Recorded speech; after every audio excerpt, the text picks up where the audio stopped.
let's start at the very beginning, which is to say, even before you, what was your family composed of at the time you arrived? My father was a New Zealander. New Zealander. My mother was born in Perth in Scotland in 1901. And if you do the numbers, you will be aware that when she was a teenager, World War I struck.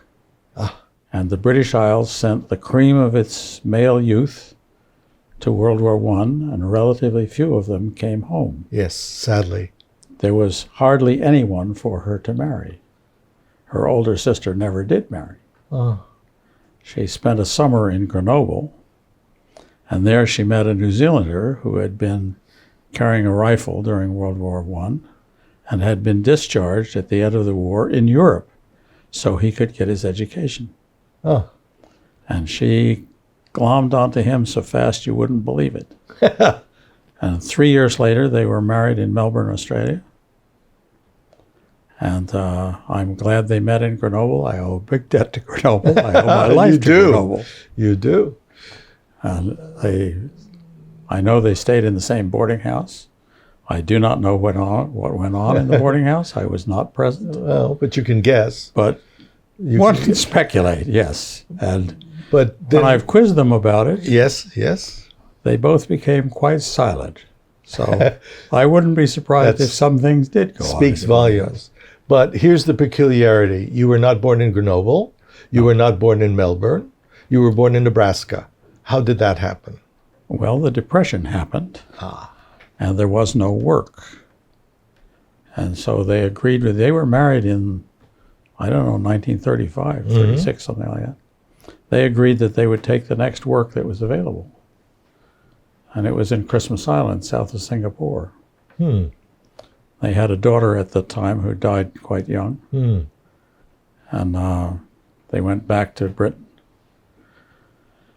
And then father got the opportunity to emigrate to the United States. He was a builder of dams. He loved the mountains. He was from New Zealand, where they're fabulous mountains. And he loved engineering, and so he wanted to do engineering in the mountains. What better career than building dams? But he argued, in New Zealand during his career, there might be one or two built. He would have little chance to participate. So he emigrated to the United States, and his life work was taming the Snake River. He built a series of dams along the Snake River for the Idaho Power Company. They're all still there. So for purposes of our interview, when the major event happened and you were born, you mentioned an earlier sister who had died. Were there any other children in the family? Are you the eldest? I was the younger of two brothers. Younger of two brothers. My older brother is 2 years older. There's a photograph of me, a family heirloom, which shows him with his toy bus and me in a bassinet. Now, the reason they were in Hastings, Nebraska is the Kingsley Dam. The Kingsley Dam was being built on the Missouri River at that time, and my father had some role in the engineering of that, and that's why they were in Hastings, Nebraska. So that was brief. I mean, you didn't then grow up in Nebraska? No, not at all. Shortly thereafter, they moved to New York, where my father became an engineering consultant at the Abasco Services Company in downtown Manhattan. The old phrase, the acorn, or I think it's the acorn, doesn't fall far from the tree. Something doesn't fall far from the tree. You then have engineering in your family background as you're growing up. Absolutely. My father was a PhD from London in civil engineering. In civil engineering. I have a copy of his thesis. Really? In what sense, and let's keep you at the moment in the range of up to about 10 or 11, in the family growing up, are you being encouraged in any particular direction in the family, or is it by osmosis that the interests of your father in the end become close to your interests? My mother was an educator. She was interested in the education of her children. Okay. Whatever it took. So I'll take an aside and tell you a story about that. Yes, please. This is typical of my mother. We lived in Scarsdale, New York, 20 miles north of New York City. My father commuted every day on the New York Central Railroad into the Manhattan, left the house at 7 o'clock in the morning, returned at 7 o'clock at night. Poor man. I don't know how he put up with it.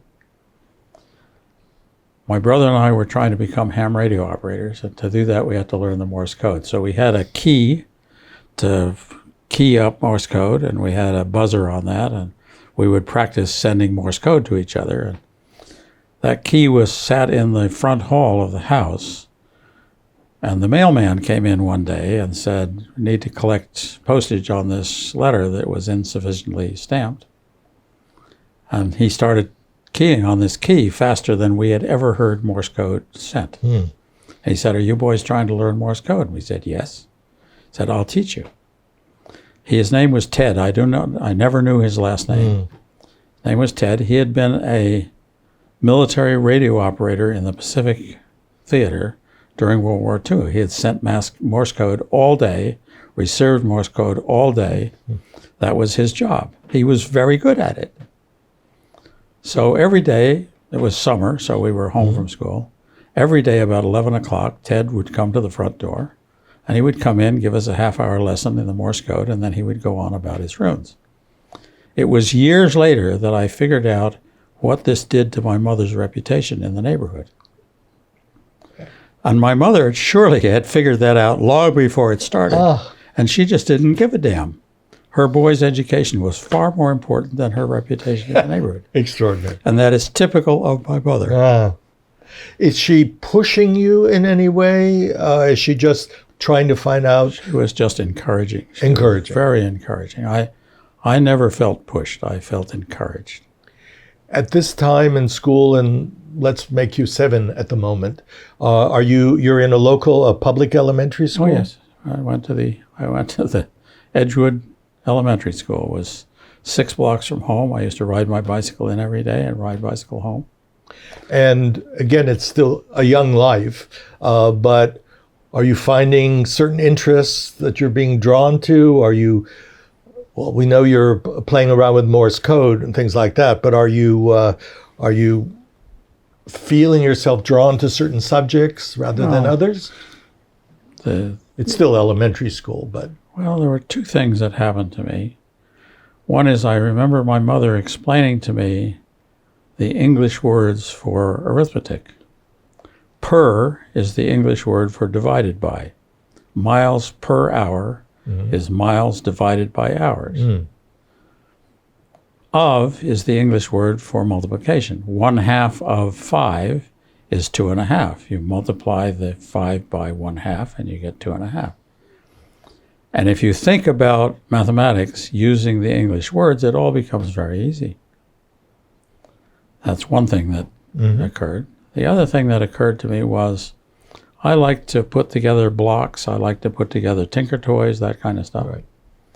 And I inherited from my mother's uncle a set of Richter's blocks. Now, Richter worked in what's now East Germany, and he invented the idea of you have a kit of blocks, and then there's a supplement that you can buy which gives you enough blocks to be the next larger kit. And the Richter blocks had splendidly drawn, detailed plans for things you could build. And I remember time and again being given a box of blocks, and the plans would come out, we'd look at the plans, and I learned how to read those drawings so that I could assemble the things that were asked for in the drawings. At quite an early age. Yes. And over the years, the number of Richter blocks that I had increased considerably, and I now have 2 boxes of Richter blocks, each of which I can barely lift. Were these the original that you had as a child? You bet. The original. You bet. And they are supposedly made of stone. I found out much later that they're actually made of a composition, which is made of talcum powder and linseed oil and some dyes, which are then compressed and then cured, and the linseed oil polymerizes and makes this sort of false stone-looking thing. And they're made extremely precisely. Now, that's chapter 1. Chapter 2 is, I was traveling in Amsterdam many years later, and I found a box of these Richter blocks for sale, so naturally I bought it. Of course I bought it. And I found that they were being remanufactured in a place quite near Dresden. And so I went to visit the manufacturers and said, I have a set of these, and I see that you're remanufacturing them. And they had set up a company to make Richter blocks again. And they had hydraulic presses that would squeeze the mixture together, and very accurate dies that they made them in, and so on. So I learned how they were made, and I offered to make an investment in the company. Well, the owners of the company thought it was worth far more than I was willing to pay for a partial interest in the company. And I explained to them various things that we could do. You know, we could have warrants so that if it turned out they weren't as profitable as they planned to be, we could at that later date then do the evaluation and make it all fair. But this is East Germany, shortly after East Germany was liberated, and the idea of warrants was outside the scope of anything that the people there could understand. Culturally incomprehensible. And so we agreed a loan. So I gave them a loan of, if I recall, $50,000, Yes. something like that. With German precision, every month I got a payment on the loan. And at the end of the 5-year period, I got the exact amount back that was owed. It was amazing. But stock equity, not something they were familiar with. Not so much. Now, one of the things that is very interesting, at least to me in these interviews, is to note the times that a young person who becomes a distinguished computer scientist, in your case, is noticed. And there's the time you told me about when you were 10, when you were noticed as a potential bridge engineer. Can you tell me what happened then? Sure. So my father was a member of the American Society of Mechanical Engineers, civil engineer. And there was a talk being given at the big, I think it's a building that's shared by many of the professional societies. There was a talk there going to be given by G.B. Steinman. G.B. Steinman was a great bridge designer. Among other things, he designed the very long bridge that's at the top of Lake Michigan. And so my father said, I'm going to go, and would you like to come? Of course I'd like to come. It was a train ride into New York City. We went to the engineering building. We went to this talk. And I remember the talk quite distinctly. He was talking about Galloping Gertie, which is from a place in Tacoma Narrows up near Seattle. And there was a famous suspension bridge there which started moving. It was nicknamed Galloping Gertie. And there are wonderful movies of it. You can see on the web. It wiggled and went up and down, and waves went across it. People could still drive across it while it was moving. And the question was, why did this happen? And this was a talk by G.B. Steinman about the cause of Galloping Gertie's galloping. Right. And the reason was that when the wind blew across the bridge behaved like a ribbon fluttering in the wind. And that caused it to do these waves. And then after a while, it started doing a more complicated motion like this, and people were very worried that it would collapse. And indeed, it did collapse, one of the big bridge disasters of all time. And this was a talk about why that happened. Right. And I remember quite distinctly, he had a model piece of the bridge. It was about that long and about equally wide.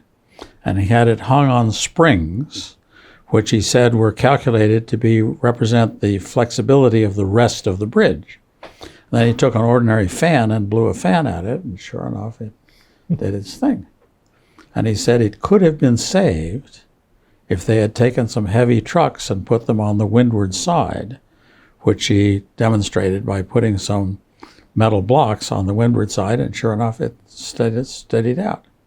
If they were on the windward side, then the rest of the bridge would tend to trail behind them, and it would have been stable. But can you imagine being asked to drive your big truck onto the windward side of a moving bridge? I don't think so. So the young man was not bored? So the 10-year-old? Of course not. So afterwards, I went up to meet him and asked him some question. I don't remember what the question was. And as a result, he sent me a letter, which is hanging on my wall now. It's a prized possession.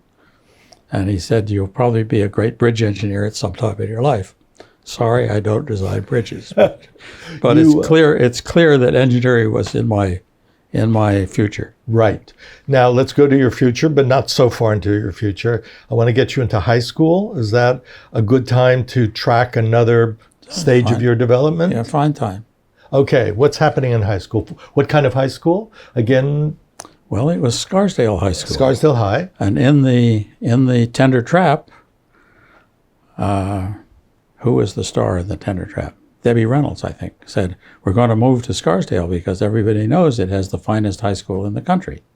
That's where I went to high school. Thank you very much. I learned 2 useful things in high school.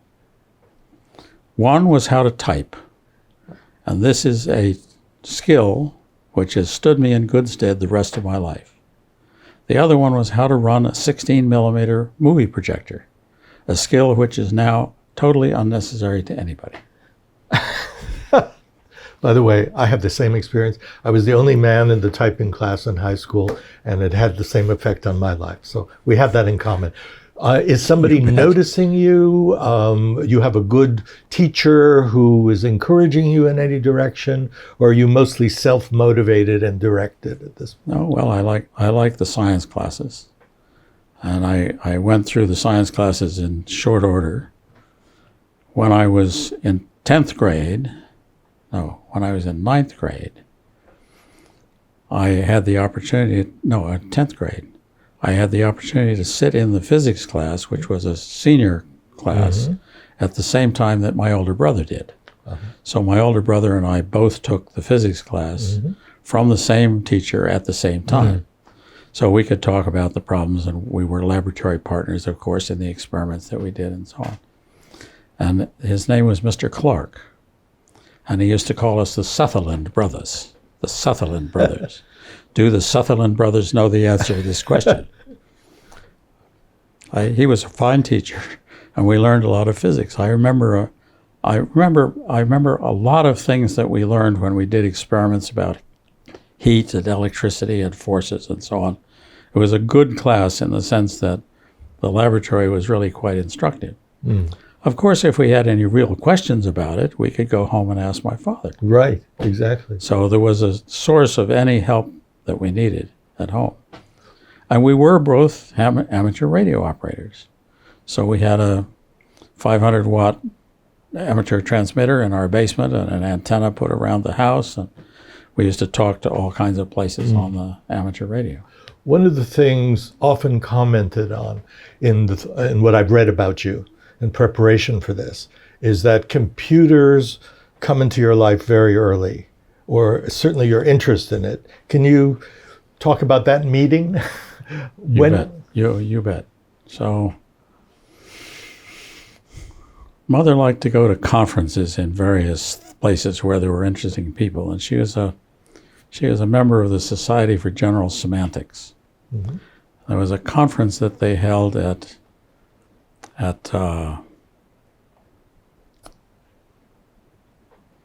forget the name of the boys' school in Vermont or something.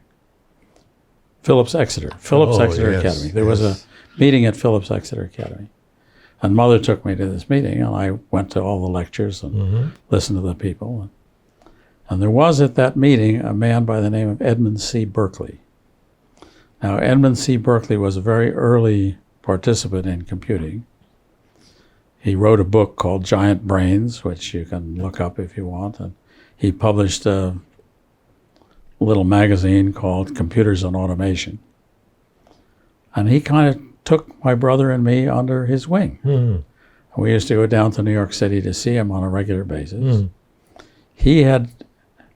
One of the people that worked for him had built a demonstration computer that used relays. It was called Simple Simon, and it was about the size of a suitcase.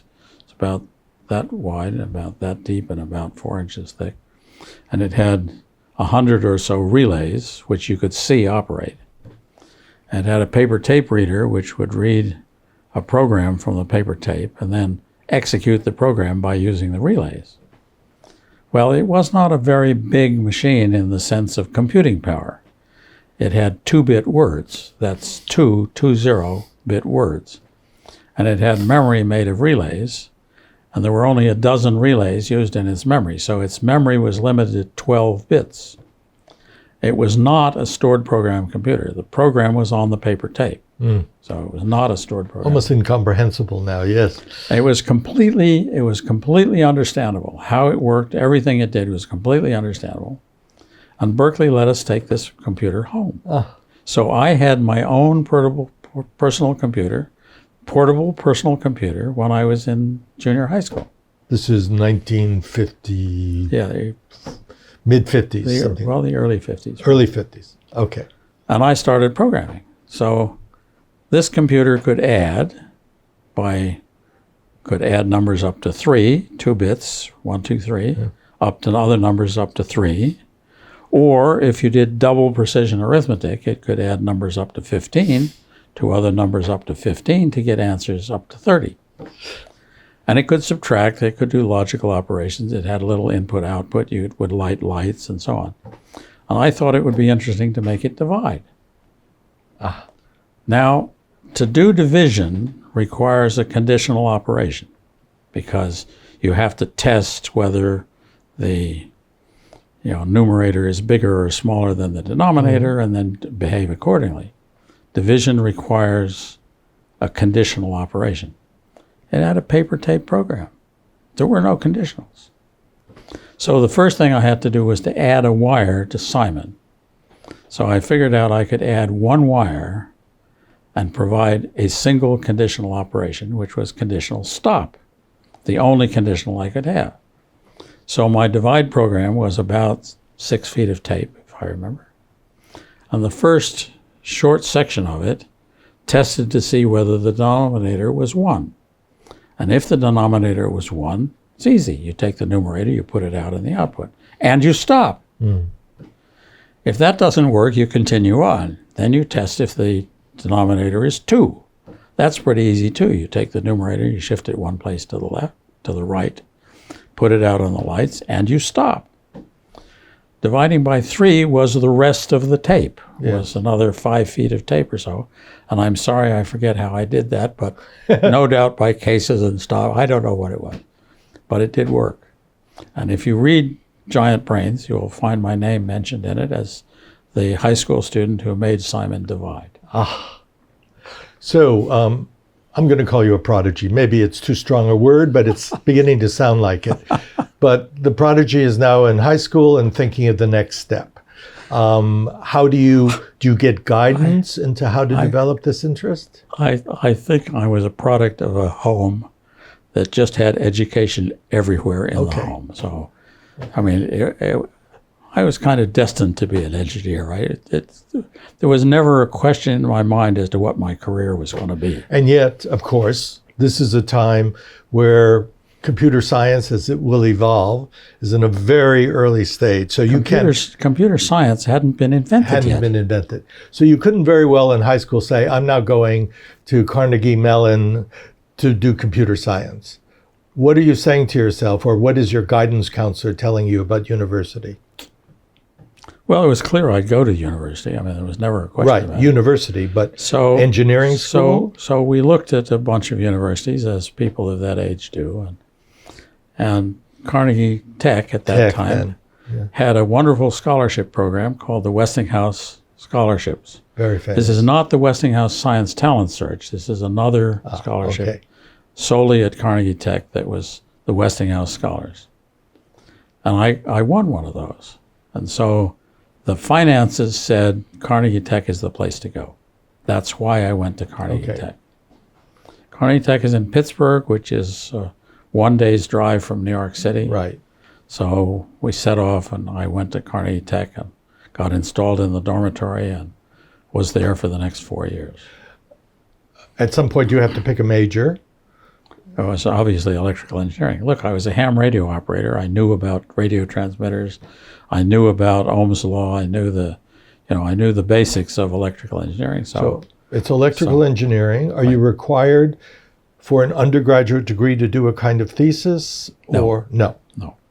So, but I enjoyed some of the classes more than others. Oh, please. And that was largely a matter of who the faculty member that was teaching the classes were. There was a wonderful guy called Leo Finzi. I didn't know Leo until much later, but Finzi was he was an Italian. And he was just a splendid professor, and he taught a course in magnetics. And I remember learning about a ferrite core for a magnet, which had some peculiar properties. Namely, you could magnetize it. It was an oval, so you could magnetize it clockwise or counterclockwise, or you could magnetize it a little bit and then a little bit more and then a little bit more and a little bit more. And so you could use it as a counter. And there was a wonderful laboratory where we took these strange magnetic cores and did things with them, hands-on, to learn what they are. And then the best course I had in college, the best of them all, was taught by a man named Arthur Milnes.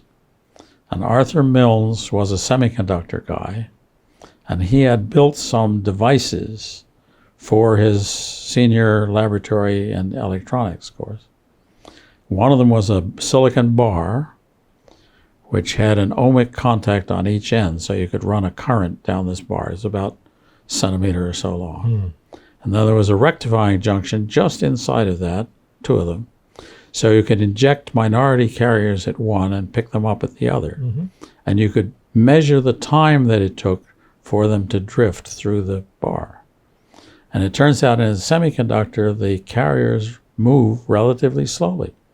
And I remember doing a laboratory class in which we measured that, and it made a big impression on me. I understood what was going on quite clearly. And of course, in a semiconductor, the charges are all positive or all negative, so they repel each other. So you can insert a little blast of charge and then watch how it spread out before it got to the other end of the bar. And then you see a more blurred reception of the charge. And those laboratory experiments made a big difference in my understanding of what was going on. Milnes was a really fine professor. And many years later, I went and gave a lecture at Carnegie Mellon. And he came to my lecture. And he said, "Now, Ivan," he said, "speak good and loud, because I've gotten to an age where I tend to fall asleep in lectures." "It's all right, Professor Milnes. It would just be a quid pro quo for my having fallen asleep in yours." Now, you are growing up along with the computer. You have parallel lives. So is the computer science maybe even not yet called that? At the graduation from college, what is the state of computer knowledge, roughly speaking? Well, I remember when I was in high school, going down to the IBM central headquarters in downtown New York City. Okay. And there I saw the super duper IBM computer, which used Williams tube storage. Now, the Williams tube was invented by a British guy, whose name is Williams, of course. And it basically stored bits by putting an electronic charge on the face of a cathode ray tube. And you could see the spot there, and some of the spots were bigger than others. And if the electron beam came back and hit that spot again, it could tell how much charge was stored on that spot. And so these tubes had about 32 spots by 32 spots. So there were 1,000 bits on each tube, and there was a bank of a bunch of them to give them 1,000 words of storage. Compare that with the 2-bit 6 words of storage that Simon had. This was, heaven. I mean, good Lord, you got 1,000 words of storage in there, I forget, probably 36 bits long. Wow, that's amazing. But I saw a Williams tube being used for real while I was still in high school. And today there's few people who even know what they are. But that's high school. It's the end of college now. You're deciding on the next step. What is known enough so that you can pick, or are you just set on that career of an electrical engineer and not even thinking?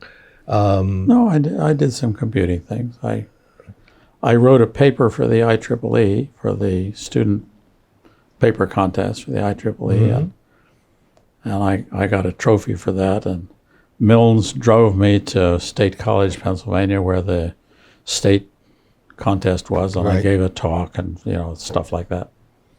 And that got me a trip to Seattle to the IEEE convention that next summer. But by then I was really getting quite interested in computing. Okay. And I decided to go to Caltech for graduate school. The head of the electrical engineering department at Carnegie Tech was a man named Everard Mott Williams. Mm-hmm. And Professor Williams called me into his office one day and he said, Ivan, I need to know what the going price of a good graduate student is. I will pay the admissions fees for you to apply to the following dozen graduate schools. And my secretary will fill out all the forms for you. My God. But the deal is, you have to tell me what happens as a result. So this was his way of measuring the field to see what other schools were offering to what apparently was a top quality graduate student. Right. So I did. And I was admitted everywhere. I had my choice. Cornell wanted me to come, and they invited me to Ithaca, New York. That was in February. Oh. Now, that was a mistake. Oh, they should have left that well enough alone, okay? I mean, Ithaca is a gorgeous town, but not in February. Right. Not so much. So eventually I went to Caltech. And why did I go to Caltech? Why did you go to Caltech? Because it was as far as possible from my new mother-in-law. I married after my senior year, and I went to Caltech precisely to be as far as possible from my new mother-in-law. It was a very wise decision. Personally and professionally? Both. Let's just talk at this moment about the professional wisdom of it. It was a wise idea, both. I went to Caltech. I got a master's degree in electrical engineering at Caltech. No thesis. No thesis. It was a course only master's degree. And the best course I had there was taught by a professor named Wilkes. I think his name was Wilkes. Charlie Wilkes, I think. And it was a course in servo mechanisms. It was how you use feedback control and make it stable and all those kinds of issues. While I was at Caltech, I went to a luncheon at the Athenaeum, which is the faculty club at Caltech. And I sat across the table from two guys from MIT. One of them was Marvin Minsky, and the other was Oliver Selfridge. And they told me, they spun yarns about computing at MIT. At MIT. And computing at Caltech at that time was terrible, just not very good at all. The computing field at that time had sort of an East Coast branch and a West Coast branch. Mm-hmm. Please. The East Coast branch was dominated by MIT and people from MIT. They had invented the magnetic core memory. They'd gotten substantial money from the government to help. The West Coast people were not nearly as strong. And so I decided to go to MIT get a PhD. And also, turns out not a bad decision. Fine decision. Fine decision. Fine decision. I could not have planned that graduate program better had I thought about it. Wow. MIT has a very tough master's program with a thesis. Caltech had a courses-only master's program, no thesis, 1 year. MIT typically 3. Mm. Then I went to MIT, where I was a student of Claude Shannon. That's a whole other story, which involves my mother. I'll tell you that. But the right thing to do. I got through all of graduate school in 3.5 years because I did the wise choices. But here's what I don't understand, just in terms of the process. You already have a master's. Did you go for a master's program? No, of course not. You were able directly for a PhD. Directly for a PhD. Yeah. Okay. And MIT was reluctant to admit me. The because year of before, this weak master's? The year before, they had admitted me as a new graduate student from Carnegie Tech, part of the deal that I had done. They offered me fellowships, research assistantships, lots of stuff. But too close. But it was too close to but your I mother. Said no, and so the next year, we'll admit you, but no money, no support, nothing. Fortunately, I had a National Science Foundation fellowship, which was transferable. So I just went. Okay, you have to do finally you have to do a thesis. Yes. Okay. What do you choose to do? Well, let me tell you more about the story. Please. There's all other wonderful people involved. Yes, please. When I was in junior high school, Ed Berkeley, whom I mentioned before, made an introduction to Claude Shannon, whom he knew quite well. Claude Shannon was at the Bell Telephone Laboratories. So my mother hated to drive. She was a terrible driver and hated doing it. But she put my brother and me in the back of the car, and we drove from Scarsdale, New York, 20 miles to New York City, another 20 miles to Bell Telephone Laboratories in Murray Hill. No freeways. So this was like a 3-hour drive, okay? We got there. Claude Shannon showed us around. He was very pleasant to us and showed us all the stuff he had, his famous mouse. We saw his famous mouse. We saw his NIM game that you could never beat, and a whole bunch of things he showed us. It was very nice to us. So before I went to MIT, I wrote to Shannon, who was by then a professor at MIT, and said, I'm coming to MIT. Yes. Could I call on you when I get there? And I got a very nice letter back from him, which said, I remember your visit to Bell Labs. He said, by all means come. And that's how I got to be a student of Claude Shannon's. It was my mother's courage to put her 2 boys in the back of her car and drive 40 miles through city traffic to take us to Bell Laboratory. So what comes of this connection? Well, I arrived at MIT with a wife who is 8 months pregnant. And Shannon says, by all means, come to the house. So I went to his house in Arlington. Betty Shannon put her arm around Marcia and said, you will need these baby bottles. You will need this diaper rack. Okay, if there's anything else that we have that you need, please let me know. They became in loco parentis. They were just wonderful. Wonderful. What a great relationship to have with your major professor. And Shannon, of course, was a gadgeteer.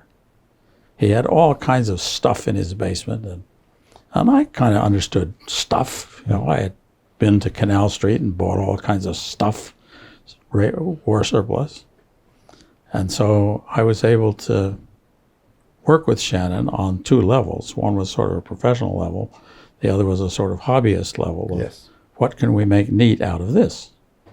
And I remember one day Minsky came over to the Shannon house, and he had brought with him a gyroscope which had a disc probably that size in a nice case with good bearings. And we managed to get that to spin up. And of course you could feel the strange motion that gyroscopes have. So we fastened it to the front of a bicycle, to the steering wheel on a bicycle. And then it turns out you could push the bicycle, and at about half a mile an hour, the bicycle would stand upright all by itself, because the spinning gyroscope sort of emphasized the spinning of the front wheel in a very strong way. So if the bicycle began to fall to the right, the gyroscope would force the steering wheel to be correct. Yes. And so it was stable at very low speed. Yes. That was wonderful fun. Okay, has nothing to do with computers, but it was part of the relationship that I had with Shannon, who loved that kind of thing. He was an expert juggler. Oh. He could juggle bats and he could juggle balls. And there is a theorem about juggling called the Shannon juggling theorem, and it is simply conservation of hands and conservation of objects put together in a pleasant way. It sort of says that the time that the objects are not in hands, plus the time that the objects are in hands, plus they have to take into account the number of objects and the number of hands, and it all adds up to some constant. So I'm going to be boring and say, what was his specialty and professional direction for you? For me? For you. You are his student. He was the perfect thesis supervisor. He says, what do you want to do? Yes. And I'll tell you more about that, because there's another individual involved who needs to be mentioned. Please. I applied for summer work at the MIT Lincoln Laboratory before entering MIT. So this crazy guy from Caltech writes to Lincoln Laboratory and says, can I have a summer job? I didn't hear anything. And Marcia is getting bigger and bigger. Yes. And so how are we going to afford all this? Yes. And about March, I got a letter back which said, yes, here's your summer job. By all means, come. You'll be in group 51. Okay, that's great.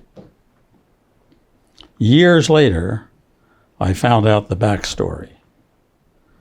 It turns out my wife's uncle was a man named Yvonne Getting. Yvonne Getting got the Draper Prize for inventing GPS. He was the founding president of the Aerospace Corporation. Wow. He had been a Rhodes Scholar. He was a Harvard Junior Fellow. I mean, this man was really a smart guy. Yes. His first name was spelled the same as mine, Uh-huh. but he pronounced it probably. mispronounced. He pronounced it Yvonne. And he had a son named Yvonne. I used to stay at their house whenever I went to Los Angeles. One day I was there, it was a weekend, and the old man answers the phone. He says, yeah, he says, we have 3 of them here. Which one do you want? Yes. How often do you have 3 people with that name in the same place, right? So he had been one of the people who started the Lincoln Laboratory when he was working for the Air Force. And the story is he went to the Lincoln Laboratory for a visit and asked to see my application, which forced them to find it. Whether he said anything to them about me or not, Right, but I have no idea. But at least they found the application and I got the offer of a job. Now, he may have suggested that I was a good guess, but, you know, with greater maturity, I realized he would never have done that unless he if he hadn't thought of it course, to be true. Of course. So how does that fit the puzzle? Okay, so I arrive at MIT Lincoln Laboratory, and there, run in Group 51, is a thing called the TX2, Yes. which at the time was the very biggest computer in the world. MIT had invented the magnetic core memory, and TX2 had a magnetic core memory of 65,000 words. It was huge. It was, you know, the core stack was kind of that size, and that was in a cabinet, had driver things and so on. It was the biggest magnetic core memory that had ever been built. It was in fact twice as big as it should have been, but that's a whole other story. But it worked. And the man who designed the TX2 was a man named Wes Clark, Wesley A. Clark. He died 2 or 3 years ago. Mm-hmm. He and I became quite good friends over the years. And he made a huge difference in my life by saying, yes, you can use the TX2 to make drawings, which is what I wanted to do. Mm-hmm. And he gave me oodles of time on the TX2 as my personal computer. Yeah. He used the TX2 as a one-person computer. Now, it was not mobile. You couldn't put it on your lap. It was a room full of stuff. But I got to use it. Now, I was a graduate student, so I got to use it from 4 to 6 in the morning. Okay? But never mind. I got up early, and bless my wife's heart, she got up with me and gave me breakfast and then raised the children fairly early and took some care of them and so on. So you're working on the largest, most important computer in the world at that point? I don't know about most important. It was certainly the most powerful computer in the world. Most powerful. No question about that. Okay. And it was quite a unique machine. It had all kinds of I.O. stuff on it. It had a CRT, it had light pen, it had knobs, it had switches, it had keyboard, it had all kinds of things on it. So I'm very interested, as I often call this kind of an interview, the history of your curiosity. So you have access to this most powerful thing. What do you want to do with it? Well, what I said to Wes was I'd like to make engineering drawings on it. Now, that's another story that relates to my mother. I was in the Scarsdale Elementary School. Right. And every kid in Scarsdale is going to go to college. It's kind of a city rule. Right. You must go to college, right? And all my friends had covers on their books because we had to cover the books to the school owned the books, so we had to protect them. And they all had covers that said Cornell or Harvard and were shiny and beautiful, or, you know, whatever, wherever they thought they wanted to go. And my mother argued that we didn't have enough money to buy such fancy covers, but she had some blueprints from my father, which were nice big pieces of paper. So she covered my textbooks with blueprints. Okay, well, I was kind of bored sometimes, so I would look at these covers and try and figure out what they meant. And of course, my father was quite willing to explain them to me. Yes, thrilled probably. And some of them were pretty interesting because the water goes into a turbine, it goes down a penstock and into a scroll case, which is kind of shaped like a snail, which squeezes the water out towards the middle where it goes from all sides of the turbine and drops into the turbine and causes the shaft to turn. And those drawings were there. I could see all that in the drawings. So I learned to read engineering drawings when I was in grade school. It's not hard, It's not rocket science. They're just pictures, right? And I thought, wouldn't it be nice if a computer could make those drawings for you? It would be so much easier than trying to draw them with a pencil. And the erasing would be terrific. Anytime you erase a pencil line, it leaves crud on the paper. Right. And computer, you erase the line, it's gone, right? And besides that, once you've drawn a line, you could move the line. You didn't have to leave it where it was, right?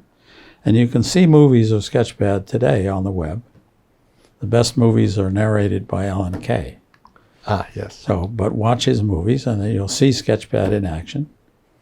And of course, nobody had ever seen that before. I mean, the idea of using a big computer just to make drawings, nobody else had the big computer to make the drawings on, nor had thought to do that. Yeah, didn't have the impulse to think it was important. And bless Wes Clark, he knew that was important. Now, when he died, there was a wonderful obituary appeared in the New York Times. It was written by John Markoff, whom you might even know, I don't know. It was written by John Markoff, and the title of it is The Man Who Made Computers Personal. And this basically was Wes Clark's life work, was making computers personal by putting the right I/O equipment on them, by administering them in the right way so that a graduate student like me could get the hundreds of hours of computer time that it would take to make a program like Sketchboard happen. Now, was Sketchbook, which of course... Sketchpad. Did it emerge then out of your thesis? It was my thesis. It was your thesis. Didn't emerge out and the term came within the thesis? That's a term I invented. Yes. I invented that name for it. I mean, you get to name things when you do them, right? So yes. I called it Sketchpad. It seemed appropriate. It behaved like a sketchpad. It was intended to be used that way and so on. And the name, of course, stuck. One of the many things associated with your life is the relationship between the idea, its emergence, and I'm not even going to call it its commercialization, but its transfer to use. And when you came up with the concept and demonstrated the capacity, what are you thinking about the future of this concept, of what you can now allow a computer to do? Are you planning? You don't know how many hundreds of times I've been asked that question. Okay.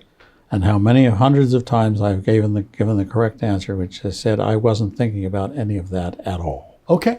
Well, that's the answer. This was an interesting thing that we can do. Yes. Let us do it. Okay. What it means for the future never entered my mind. It was clear that making computers able to produce drawings was important, but I had no idea why it was important or what would happen. So, you completed your your thesis. You have your degree. You're clearly showing great talent in the field. What's next? It's perfectly straightforward. I went into the Army. I had been an ROTC student, so I had a 2-year commitment to Uncle Sam's Army. I wrote to the Army and said, could I postpone my active duty until after I finished graduate school? They said, of course. So, I postponed and I was in the Army Reserve during the time I was a graduate student. Okay. And after 3 years in the Army Reserve, you get promoted from second lieutenant, whose pay is almost nothing, to first lieutenant, who gets at least a reasonable salary. So I finally went in the Army as a first lieutenant. The Army got what you might bring to them. I mean, early on, there was a sense of the kind of training you had and how the Army might use it? Or did that take some time for the Army to figure out? Well, the first job I got after graduate school was at the National Security Agency. The guy who recruited me for the National Security Agency says, we have computers. He said, I can't tell you how many, but suffice to say we measure computing power by the acre. And sure enough, I went there and they have a basement full of computers, which is at least an acre, maybe several. And there was every kind of computer you could possibly imagine, all brand new. So this was, heaven. Right. And then I went in the Army. Of course, the Army wondered what will we do with a computer science PhD. Exactly. Computer science hadn't been, computer apt guy. Yeah. So they sent me to the University of Michigan Okay. to a thing called Project Michigan, which is an Army research contract run by the University of Michigan, which has to do with infrared, side-looking radar, a whole bunch of things of interest to the Army. And I became part of the U.S. Army Liaison Group, Project Michigan. And of course, as soon as I went in the Army, I requested transfer to the National Security Agency, Yes. which is where I thought I belonged. So I sent that request in, and it was denied. Denied. As my colleagues at the liaison group said it would be. There was a colonel, there was a major, and there was a lieutenant. I was the lieutenant, right? And that was an education in administration of research contracts and all kinds. So you don't get to go. Denied. Okay. And then another 3 or 4 weeks later, I got transfer orders to the National Security Agency.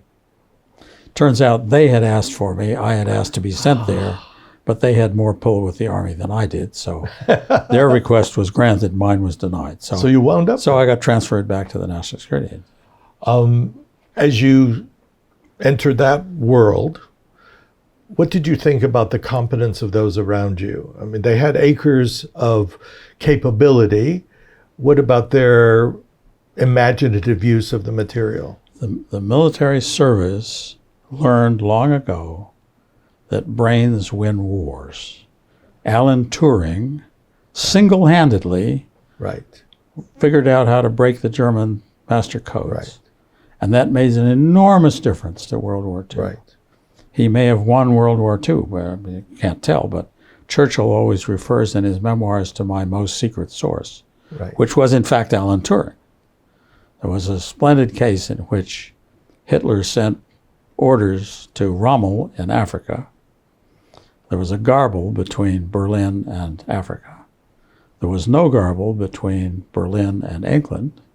There was no garble between England and Montgomery in Africa, with the result that Montgomery had Rommel's orders before Rommel had Rommel's orders. You have to guess that makes a big difference, right? But of course, it was all burned before reading secret. But our people got that. They understood. And the military understood that brains are important. And what my experience as I entered the National Security Agency, some of the smartest people I have ever met are there. Okay, very interesting. They get low pay, they do the work because they're loyal citizens, and they're very good at it. It was amazing. In the culture of the university, where you aren't at the moment, you pretty much get to follow the research interests that you set for yourself. In the Army, however much it was surrounded by great equipment and good people, were you assigned tasks or were you able to set tasks? I was in the research arm of the National Security Agency, and it was much like a university. It was. I mean, you could set research goals. Well, I did things that seemed useful, but the tasks were mutually agreed by me and the management. Okay. And there were wonderful computers to use, and it was clear that there were things that could be done with them. So how much was graphic in the kinds of work you were doing at this point? They clearly wanted to use graphics more than they were, because the understanding of what the data means is the value. And the graphics had a way to let you understand rather than just getting tables of numbers that were. You rose to a rather important position in the Defense Department's use of this. No, not important? Not at all. I didn't rise. I was plucked out of the National Security Agency and sent to DARPA. It was called ARPA in those days. And that's an interesting story, because I was called and asked, would you like to do this job in DARPA? And I said, I don't think I'm qualified. And they said, okay. And then they asked all the reasonable people to take the job, and none of them would. And so they came back to me and said, would you please take this job, because we haven't anybody else. So I said, okay, I suppose I can do that. So I ended up as the director of the Information Processing Techniques Office at ARPA, with a wonderful research program which had been set up by J.C.R. Licklider. I could never have set it up, but he set up this great program with all the best people in the country on contract already. I didn't have to do that. And my job was essentially to make sure it didn't collapse. So basically, I had to defend this program to other people in the Pentagon, explain to them what was going on. And I'm a pretty good public speaker. And so I was able to do that job fine. I did make one big decision. The guy called Slotnick came in. Slotnick worked at Westinghouse, and he said, you know, we could build a very big parallel computer if only I had the resources to do it. And I said, okay, and persuaded my boss to put money in it. And there was a bunch of political turmoil, never mind that. It ended up at the University of Illinois, named ILLIAC 4. And it had a 20-year lifetime. It produced useful work for 20 years. Amazing lifetime for a computer. And it was, for a fair part of that period, the biggest computer in the world. I made that decision to say yes to Slotnick, mostly on the basis that he was a sensible guy with interesting ideas. And there are those who said it was all wasted money. Well, it may have been wasted. I don't know. Half of all research money is wasted, but you never know which half. You know, we're believe it or not, almost at the end of the interview, which we've deliberately concentrated on your becoming. But I'm going to end with just a few general questions. They may not be interesting to you, and then we'll go on to something else. But broadly, you continue an extraordinarily productive life, developing in many aspects of computer development. Is it possible to describe how broadly you began to choose problems and so forth? I guess this is your instincts and then your solving of the problems you set have made all the difference in computer development. And I'm just wondering about how you set the questions. Is it so different in so many contexts? How does one choose what to work on? Yes. And you know, that's an enormously complex question. The first thing is it has to be something that catches the interest. It's hard to work on something you're not interested in. Okay. But the second thing I've always looked for is something that's easy. Some problems are just too hard. I mean, boiling the ocean is not a good idea. It's just too hard, right? On the other hand, you know, there are some easy things that you could do, and I've always sought those. Graphics problem was really easy. Anything I did was brand new, okay? There was nobody else there, so it was unexplored territory. Then I had this funny idea that you could, you know, look through some glasses, and as you moved your head, the image that you saw would change, and you might think that you were then embedded in an artificial world. More than a decade later, that was named virtual reality, but we built such a system at Harvard in the very early days.